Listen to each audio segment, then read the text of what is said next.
Yan na naman yung kaibigan kong ibon araw-araw dito sa bintana ko. Lalo pag umaga, pupunta dyan, kakatok-katok tapos. Ayan. Ew! Ew! Anong kunana? Oh, that's my friend. Yan na naman yung aking friend. My friendy. Hirap kasi huliin eh. Gusto kong huliin sana eh. Ang ganda ng kulay oh.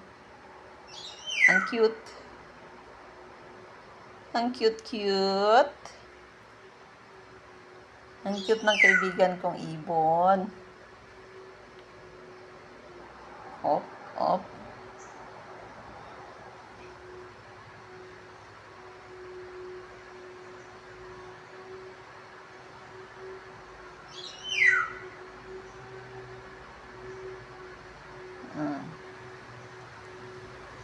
Ganda oh. Ganda ng kulay. Yellow. Up, up, up. Lilipad na naman yan.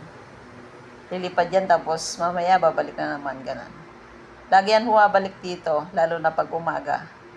Maaga mga alas 6, alas 7. Ganun. Andyan na siya. Ganda ng kulay oh. Ang laki.